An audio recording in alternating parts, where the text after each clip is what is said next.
Okay, so this week we are launching a new teaching series, new sermon series on the prophet Elijah. And many of you may have figured out by now that I really love Elijah. Love his stories. They run from 1 Kings 17. They go all the way through 2 Kings chapter 2 when Elijah is succeeded by Elisha. And I think they're great stories. I mean, Elijah is this winsome figure who has the power to appear wherever he wants at just the right time and just the right place.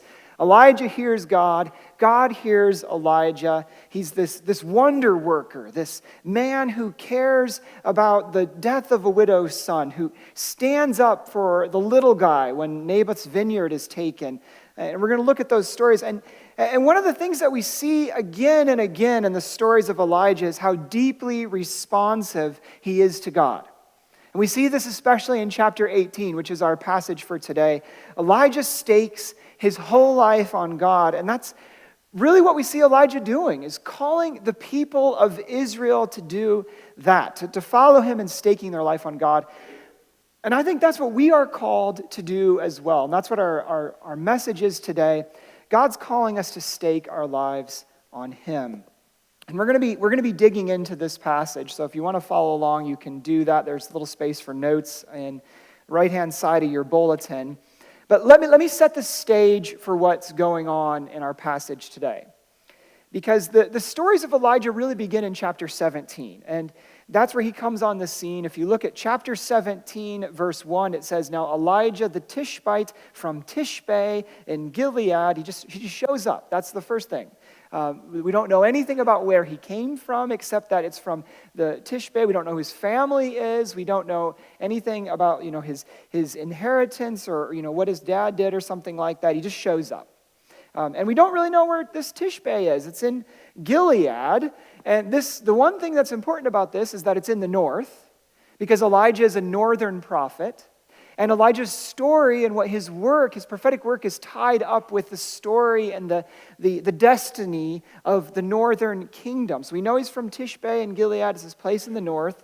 And there's two kingdoms. Okay, let's do a little history. There's two kingdoms, the northern and the southern. And when Elijah comes on the scene, you've got to go all the way back to understand who he's speaking to and why it matters that he's from the north.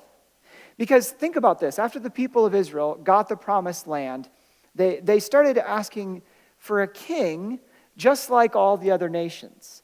And before that time, they had been ruled it was like a confederacy, this alliance of tribes that worked together, and they didn't really have a king. And in a time of great danger, what was called a judge would rise up, a charismatic figure, or maybe a couple of them at once, and they would work together to fight against the Philistines or to bring the people of Israel together or whatever. But there wasn't kind of this formal structure. There wasn't a king. The judge would be called by God, empowered by God, and then go off the scene. Well, then later, during the time of Samuel, they're saying, we want a king like all the other nations. Samuel calls Saul. You remember this story? Calls Saul. Saul's the first king of Israel. It doesn't quite work out. So then God chooses David, this young shepherd boy, to be the next king. And David's reign is great. David is kind of the high point or sets the stage for his son Solomon to take over the kingdom. And this is the golden age of Israel. David's not perfect, but he's a man after God's own heart, which means that he is authentically desiring to do God's will and to follow God's leading. He wants to please God. And David's son Solomon takes over, and he's good too. He's really wise, right? He wants to do the right thing, but he's got his issues. Mainly 1,000 wives and concubines. But, well, Solomon dies, and that's when things kind of start to fall apart. Because his son Rehoboam takes over. And Rehoboam comes on the scene, and he's a young guy, and he thinks that what makes a leader great is by projecting this image of strength, of brashness. So he decides to kind of get in the face of Israel's elders, and he's going to tell them like it is. And he puts on these airs of being a tough guy. And Rehoboam, he's like, hey, my dad was tough, but his whole waist was thinner than my pinky. That's how tough I am. And he says, my dad whipped you. I'm going to whip you with scorpions. It's going to be even worse. I'm even tougher than my dad. He thinks that being a great leader is being this bold talker, kind of this guy that's got swagger. Well, Israel disagrees, rebels against him, and the whole place falls apart. It splits in two. And the northern kingdom, it's 10 tribes that go north, they become what's called Israel. And the southern kingdom, which includes Jerusalem and the temple and the whole structure of the monarchy, that becomes called Judah, because that's pretty much all that's left is the tribe of Judah, along with Benjamin. The Levites don't really have one land. They're kind of sprinkled all over. If you're wondering about the math, there's 2 tribes that make up Joseph's, right? His 2 sons have 2 tribes. So they're all in the north, and it's Benjamin and Judah in the south. There's these 2 kingdoms.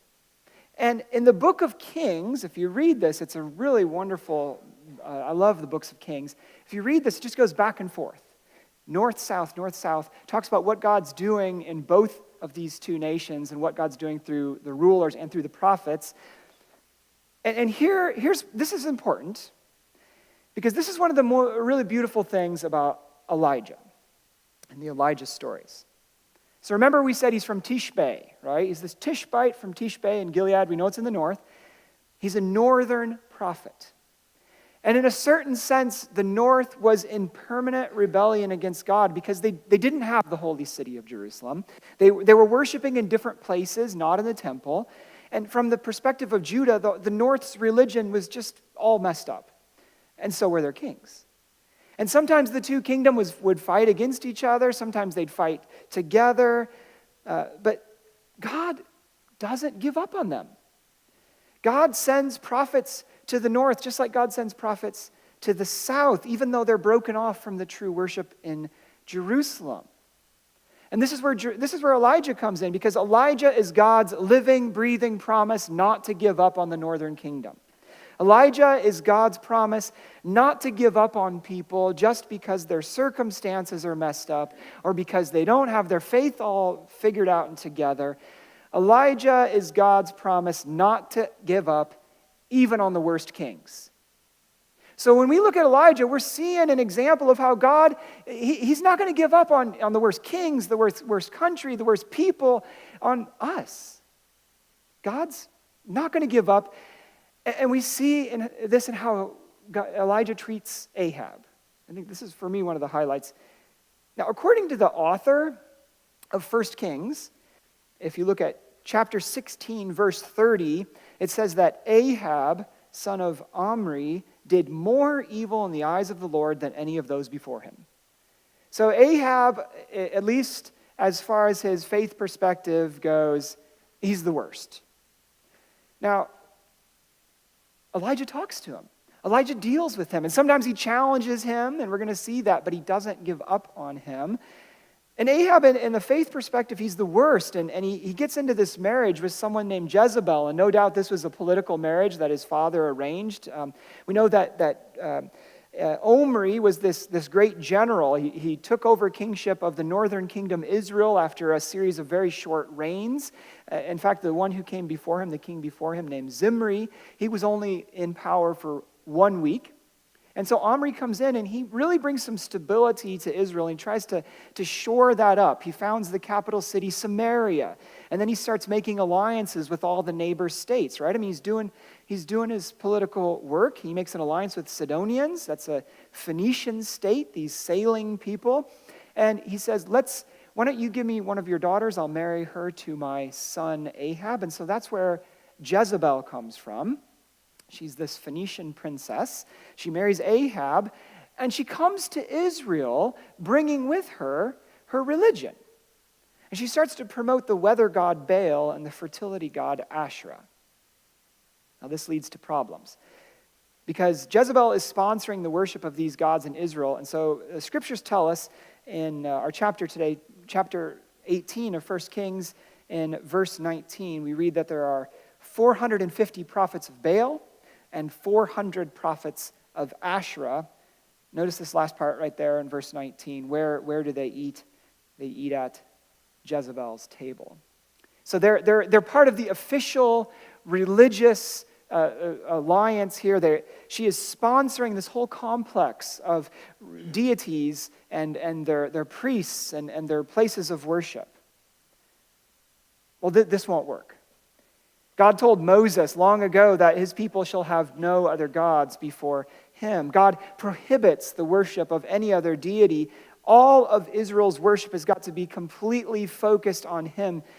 Because when the people start to worship another god, it changes their identity. They start to forget who they are. They start to forget that God was the one who rescued them out of Egypt, that God was the one who gave them the law, that God led them into the promised land, that God is their refuge and strength. They start to forget that and turn to other gods and pick up other identities and forget who they are. Here's where Elijah comes on the scene. He steps in, and his mission, really like the mission of all the prophets in Israel and in Judah, his mission is to call the people back to who they are in God. It's a mission that's about identity. Who are you? And Elijah's calling them back, and he's reminding them of who they are, who they serve, and he comes on the scene in chapter 17. We find out he's from Tishbe, this Tishbite, and the very first thing he says, he comes on the scene, the very first thing he says is, "As the Lord, the God of Israel lives, whom I serve, there will be neither dew nor rain in the next few years, except at my word." There's going to be a drought. That's his first words. Now, why? Why does Elijah come on the scene and announce a drought? I mean, it's the word of God to the people. Why a drought? Well, think about this with me a little bit. Baal is this, think about what he represents. He's this God who is revered as a god of weather. So Baal's job is to control the weather, to control the rain. And Elijah comes on the scene and says that there is not going to be any rain until I say so. In other words, Elijah's saying, you think Baal's a god? I'm going to show you that Baal has no power. Baal can't even make it rain, and that's supposed to be his specialty. Now we learn something about Elijah in chapter 17. We kind of see Elijah's MO. When God speaks to him, he listens. So chapter 17, the word of the Lord, verse 2, the word of the Lord came to Elijah, "Leave here, turn eastward, and hide in the Kerith ravine east of the Jordan." And Elijah goes. The ravens feed him there. And then verse 8 and 9, the word of the Lord came to him, "Go at once to Zarephath of Sidon and stay there." This is Jezebel's territory. "Go to Sidon, stay there. I have commanded a widow in that place to supply you with food." So he went. So God says, go. Elijah goes. God says, go again. Elijah goes again. God says, tell the people there's no rain. Elijah gets up and says, there will be no rain. A little bit later, God says, go talk to Ahab. Elijah gets up, goes, and talks to Ahab. And so, this is interesting. Elijah is completely committed to God and following what God says for him. And God's going to send rain, but he's going to do it on his terms. God's going to do it in a way that draws the people back together. And what's interesting about this, in our chapter 18, verse 20, Elijah talks to Ahab through another prophet, Obadiah. And he says, go get everybody. And then Ahab sends word throughout all Israel and assembles the prophets. It's the prophets of Baal on Mount Carmel. Ahab has been out searching for grass to feed the horses and the mules because the drought has taken his toll. And he is so desperate for rain that he is even willing to follow the words of Elijah, this prophet that he doesn't think very much of. But Elijah has more on his mind than just rain. He's thinking about more than just grass for the horses and mules. Elijah wants to see the hearts of the people won back. We see this in verse 21. "How long will you waver between two opinions? If the Lord is God, follow him. But if Baal is God, follow him." But the people said nothing. How long will you waver between two opinions, he says. Now, another way to translate this is to say, how long will you limp along between two different opinions? Are you going to run along the true way or limp along the false way? If you're going to limp, you could have said this, if you're going to limp, at least at least limp towards God. Because as Thomas Aquinas once put it, if we're on the right path, even if we're limping, at least we're making progress in the right direction. But if we're going to run in the wrong path, then we're just getting farther away. So Elijah's like, how long are you going to limp along? Make up your minds. Who are you? Are you going to be the people of God or not? And Elijah has set the stage for a showdown. The people of Israel gather here on Mount Carmel. The king is there. The prophets of Asherah and Baal are there. It's this contest to see whose God can send fire from heaven to burn up the offering that each will make. Verse 24, the God who answers by fire, he is God. And the people agree. They like this. And you probably know this story pretty well because it is a really awesome story. It's one of my favorites. The prophets of Baal, they're doing their dance all day long from morning until noon. They're crying out. They shout, "Oh, Baal, answer us." They cut themselves. They make their blood flow. Maybe that'll draw Baal's attention, but it doesn't work. And Elijah, check this out. Elijah, verse 27, he gets up and he trash talks these guys. He trash talks their God. Elijah begins to taunt them. Verse 27, he says, "Shout louder. Surely he, that is Baal, is a god. Perhaps he's deep in thought or busy or traveling. Maybe he's sleeping and must be awakened." That word for traveling could be a little euphemism there, right? A kind of way to say something without saying it. Could be a euphemism for saying maybe your God is off relieving himself. Maybe your God can't hear your call because he's answering nature's call. So he's kind of ragging on their God a little bit. Then verse 30, Elijah said to the people, "Come here to me." Come here to me. It's this. He's not just saying pay attention. Elijah is saying, you remember what to do. Come and worship God with me. He's saying, join me in worshiping the God of Israel. And it turns out that Elijah hasn't picked just any old mountain for this contest. He has picked an ancient site, a place where God was worshipped in the olden days before the temple in Jerusalem. And it turns out there's an old crumbling altar there. And Elijah sets about repairing it. Look at how this altar is made. Verse 31. Elijah took 12 stones. That number's important. One for each of the tribes descended from Jacob, on whom God said, your name shall be Israel. It's this symbolic number, 12. It takes 12 stones, one for each of the tribes of Israel. This little altar that he makes, it's like the people of Israel right there. It represents them. And their worship that happens on that altar, that worship is deeply tied up in their identity as the people of Israel. That altar represents them. And then Elijah makes all the arrangements. Puts wood on the altar. That's pretty normal. Cuts a trench around it. That's a little different. And then he kills a bull and cuts it up and lays the pieces, arranges them on the altar. And then Elijah does something unexpected.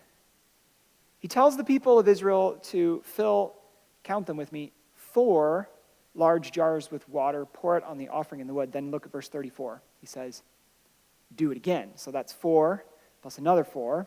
Then he says, do it again. So that's 4 jars of water, pour it on the offering 3 times, and I still remember my times tables. 4 times 3, that is 12.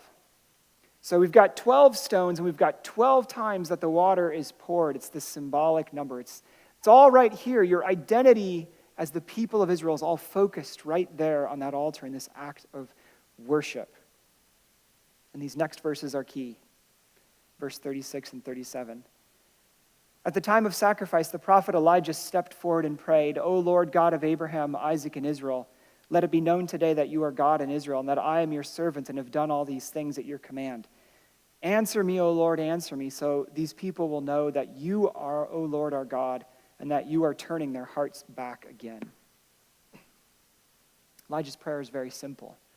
It doesn't involve any dancing around. It doesn't involve him cutting himself. He just speaks to God, and God listens. And look at what he asks for. He wants the people to know who God is. He wants the people to know who he is. He wants the people to know who they are. It's all about identity. Verse 37, may they know, O Lord, that you are turning their hearts back to them again. It is a prayer for their identity. It's all about them knowing God and knowing who they are in relation to God. That's what this prayer is about. And then the fire falls from heaven. The sacrifice is burned up, the wood sublimates, the water vaporizes, the people remember who they are. And verse 39, when the people all saw this, they fell prostrate and cried, the Lord, He is God. The Lord, He is God. The fire from heaven. It's bad news for the prophets of Baal. They're taken down to the river. They're killed. Elijah takes this whole contest with deadly seriousness. For him, it's about life and death, and Israel's identity hinges in the balance. And notice this with me, because I think this is interesting. What's interesting is that Elijah doesn't tell the people, oh, while you're killing those prophets of Baal, while you're at it, why don't you kill Ahab too? I mean, Elijah may trash talk the god Baal, but you don't see him making fun of Ahab. Instead, Elijah goes and he talks to Ahab. He tells him, go eat, go drink. It's kind of like what those leaders of Israel did way back in the beginning in Exodus chapter 24 when they go up the mountain, they eat and drink with God. Elijah says, go eat and drink with God. Go reconnect to God. The drought's over. Get back to your palace before the rain hits because you're going to get stuck in the mud if you don't. Go now. And listen, it's not going to be Ahab because of that joke of a god Baal. It's because of the God of the universe, the true God, the God in Israel. He has acted. He has spoken. Now get your heart right. Start over. He doesn't give up on Ahab. And the unspoken but central question through all of this is, who is God in Israel? Does Israel worship the true and living God, or does Israel worship just whatever God happens to get them what they need? Does Israel remember its history? Are they really descendants of Abraham, Isaac, and Israel? What's their identity? Who do they worship? Who is God in Israel? And you see, this is why Elijah's prayer over the offering is really at the heart of the story. That prayer right there, it's at the center of the story. You know, we always think about the fire because that fire is pretty cool. It's very exciting. The fire from heaven, it comes down and consumes the offering. We focus on that. I like that part. But that is not what this story is about. It's not about the fire. This story is about the identity of God and the identity of God's people, and the fire is just a bonus. His prayer is not about political change. Ahab remains king. His prayer is about identity. Lord, teach them who you are, who I am, who they are. That's what Elijah's really praying. And you know, this prayer never gets old. We never get to a place where we don't have to pray this. Lord, teach me who you are. Teach me who I am. Teach me who we are as your people. This prayer never gets old because there are always other identities that are out there calling for our allegiance. There's always other gods who want us to bow down to them. Gavin Peacock, who was a former professional soccer player from England, he writes about his experience coming to Christ and the transformation this made in his identity. He says this, Mr. Peacock says this, soccer was my God. If I played well on a Saturday, I was high. If I played poorly, I was low. My sense of well-being depended entirely on my performance. And listen, maybe soccer is not your thing. Just fill in the blank. Idolatry is customizable. Maybe football is your thing, right? Football is my God. If I play poorly, I'm low. If I play well, I'm high. Maybe your university team that you follow is your God. If they do poorly, you're low. If they do well, you're high. Maybe you could say, my job is my God. If it goes poorly, I'm low. If it goes well, I'm high. Maybe my investment account is my God. If it does poorly, I'm low. If it does well, I'm high. Whatever. I mean, there's plenty of options. Fill in the blank. I mean, I'm just grabbing the low-hanging fruit there, the easy ones, right? What's your Baal? Where is your identity in God enticed away by something else? right? Where do you find yourself in tiptoeing into idolatry? What's your Baal? Because there are so many other powers out there clamoring for our allegiance. And this is perhaps never more true than when we're in a political season. And there are, many of you probably know, some debates scheduled for tomorrow night. And emotions run high. And we've got these candidates out there that are trying to make us think that they are going to be the solution. It can be easy to forget that they're just human beings. And they can do some things right. They can do some things wrong, but they're still just human beings. And as the psalmist put it in Psalm 146, do not put your trust in princes, in mortal men who cannot save. Once we were in a conversation with someone and we started talking about politics, and she was trying to kind of figure out where we were at politically, sort of guess our political affiliation or whatever she thought. We're talking, and I responded, this is probably just me being disingenuous, but you said, I really just want to be a follower of Jesus. I don't really want to be one of these political parties. I want to be a follower of Jesus. And I'll be the first to admit that I do not pull that off very well or very often, but I'm convinced that we've got to keep in mind our allegiance to Jesus, that allegiance is the only one that truly matters. I think we got to be careful about allowing a political party to so thoroughly shape our world and our view that we forget our identity as Christians. See, there's a risk of idolatry in the political process. This is why some of the more traditional Mennonite groups don't vote. Because we can start to stake our lives on a certain political outcome. We can start to think that whatever political party we subscribe to is who we really are. We can start to think that our identity as Americans is more important than our identity as God's people. We can be tempted to worship at the altar of political power, or military power, or financial power, or the allure of fame. But those are all just a bunch of false gods. They're just a bunch of Baals and Asherahs. God's calling us back to be people grounded in Him. It's like Elijah prayed, "Answer me, O Lord, answer me, so those people will know that you, O Lord, are God, and that you are turning their hearts back again." God calls us to stake our lives on Him. Are we listening? Elijah staked his life on God by following God's will. We saw this in chapter 17. God said, "Go to the Wadi Kerith." Elijah went to the Wadi Kerith. God said, "Talk to the king." Elijah talked to the king. God said, "Jump." Elijah said, "How high?" Everything in Elijah's life is centered in his relationship with God. And notice that relationship, that obedience, always leads Elijah to this act of worship. And that it's in a worship that Elijah stakes and finds his identity. It's in worship that Elijah calls the people of Israel back to their belief in God. Elijah stakes his whole life on God. His worship, his belief, his prayer, his reputation, his livelihood, and ultimately his physical life, because his actions put him in a situation where all the power of Queen Jezebel, the apparatus of the state, is bent on killing him. Are we willing to go there? Are we committed enough to God that we will follow God's will no matter where it takes us? Sometimes it's a patience game. Elijah announced that there would be no rain, and for 3.5 years there was no rain. That's how long it took. And even then, after that fire fell from heaven and the rain followed, no doubt at that point Elijah thought that now's the time, right? Finally, we're going to get some change around here.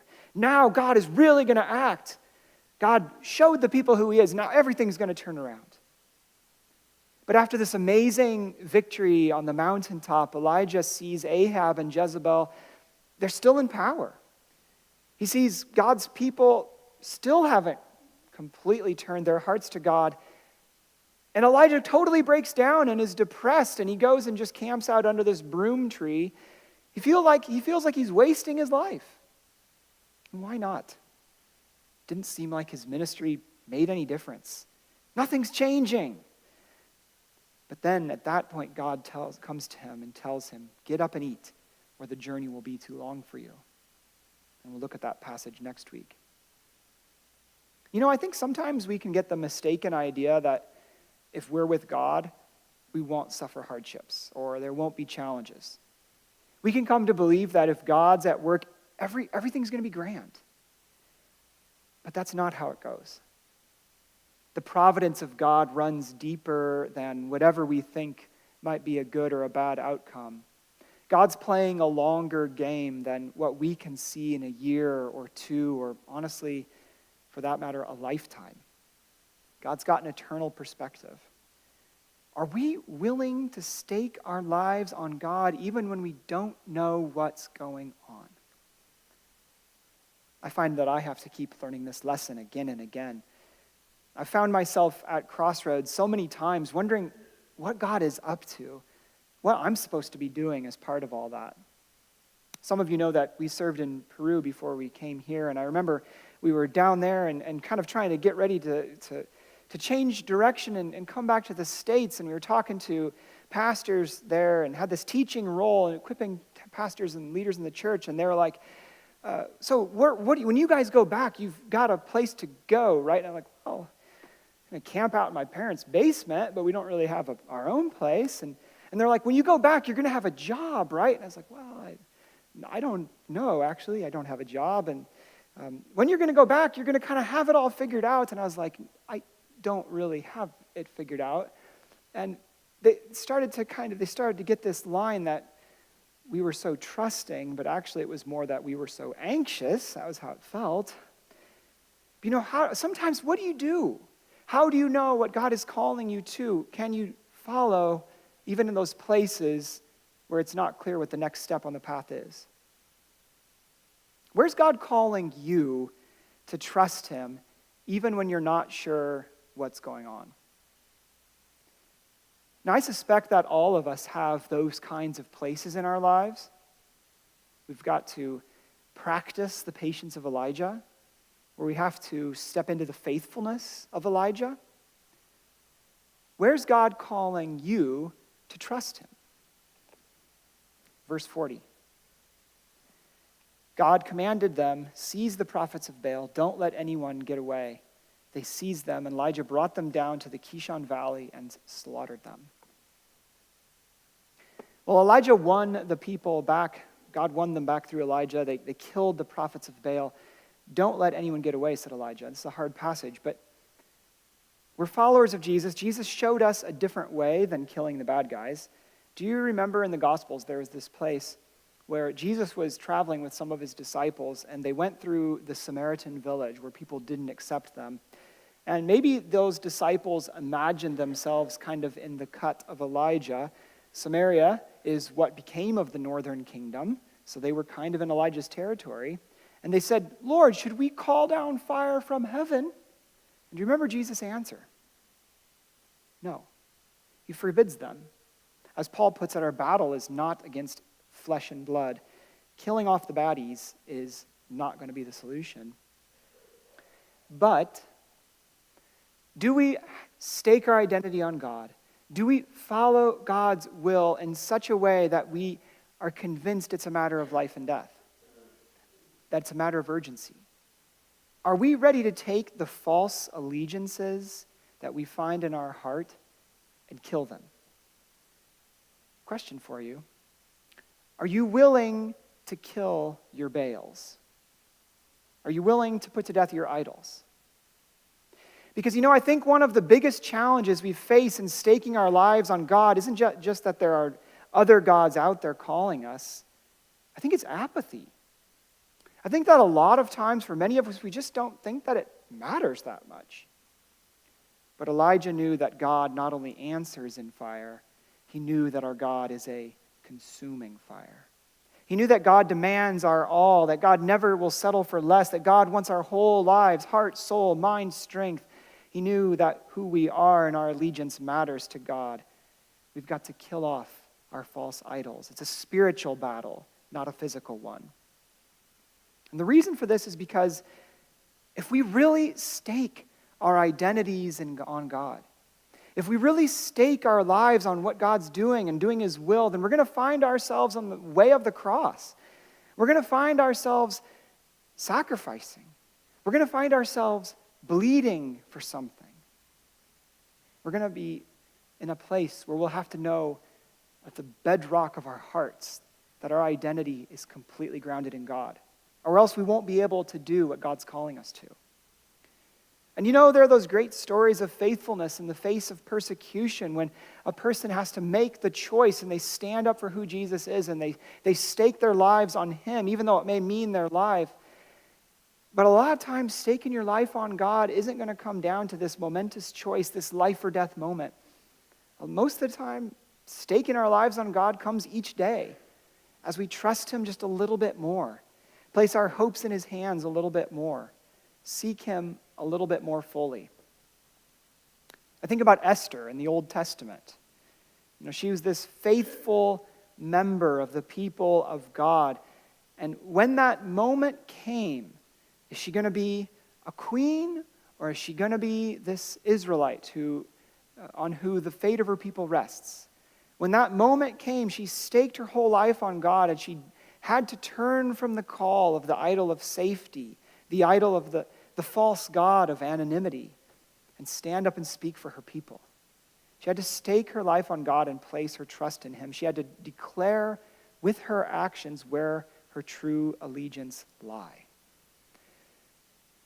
Brothers and sisters, God's calling us to stake our lives on him wholeheartedly. Answer us, O Lord, so that we may know that you are God and that you are turning our hearts back to you.